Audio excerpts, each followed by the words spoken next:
There's something called the SpaceX project, and its founder, Elon Musk, recently announced that they're going to be, in the relatively short term, apparently, they're hoping to be able to send people to Mars, up to 80,000 people actually, for around $500,000 per ticket. And this is highly speculative, but they're going to be sending all these people, all these equipment.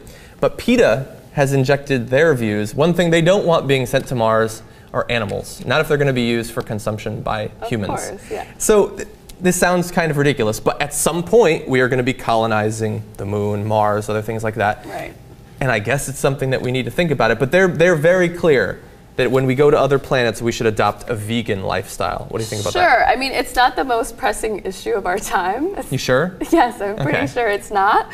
But it makes sense for PETA to jump in where they are. Of course, this is a good preventive or proactive strategy. Before we even get to the planet, they want to kind of set some guidelines. Yeah. But it is going to make more sense for those who end up on Mars to have a vegetarian or vegan diet anyway, because they can't take animals, or it takes a lot more energy to raise animals. You So don't want I like think sheep running around the space capsule no, with you? I guess that's a difficult thing to make happen on Mars.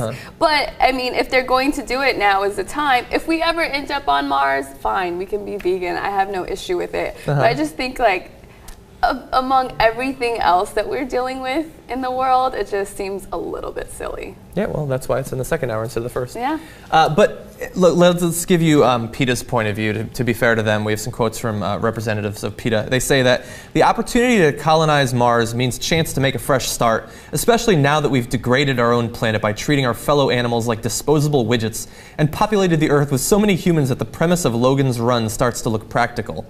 We can get off on the right foot on our new biosphere by ensuring that SpaceX crafts traveling to Mars are stocked only with vegan food, and that Mars's colonists commit to enjoying an animal-free diet once they've arrived, ensuring that Mars is a vegan planet, rather than importing animal products from Earth or creating factory farms on our new homes. That sounds funny. They would protect animals from the horrors that they endure in the meat, egg, and dairy industries.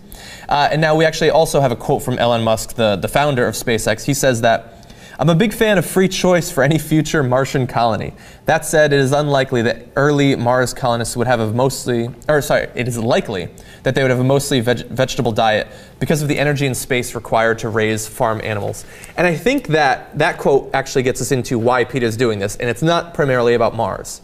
So when you talk about this, you have to explain why you can't have animal products on Mars. And the reason is that they don't have the resources to feed animals tons and tons of grain and vegetables to produce a little bit of meat or milk. Right. It's inefficient.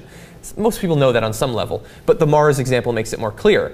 But then once you talk about that, it sort of puts it in the back of your mind, oh wait, it's kind of inefficient to eat animals. And as the human population continues to grow, although I saw recent reports that it might be shrinking soon, maybe on Earth. Like Anna talks about all the time that like bacon is going to be going extinct and pasta. It is, yes. And what I love most about this is that we've completely given up on Earth. We're like, this planet's gone. We might as well just figure out a way to go somewhere else. Like, why can't we work on making Earth a more sustainable place? Like, we've already climate change. $500,000 a ticket. Who is going to be able to go to Mars? I can't. Well, most of the people at the Golden Globes I would just drown last night. on the Earth. Well, yeah, you're probably right. I would drown on Earth. I mean, it just seems a little silly that we're not using our resources to figure out, you know, how to save the planet and make it more sustainable and do it here, rather than just scrapping the whole thing and starting over. Yeah, look, I think that it might come to that. You know, in a few billion years or something along those timelines, when the sun expands to a red giant or whatever, maybe we want to be a little bit farther away.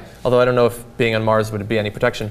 But I don't think that that's primarily why they're doing this. It's not to flee a sinking ship. It's because there are advantages, if in no other area than scientific curiosity, to have colonists on Mars. Sure. And you do have to plan. Like, if you have 80,000 people on another planet where you can't just send them, you know, a truck filled with like bread and cupcakes and stuff like that, how do you plan for their food needs, their clothing needs, medicine, and all those things? And one part of that is planning for their diet. So I do think that it's interesting. It's important, and it's a good opportunity for PETA to jump in, I think. Yeah, why not? And look, I've said before that if they did actually initiate the one-way to Mars trip, I would do it. This isn't going to stop me. I wouldn't. I don't care what we eat when we get there.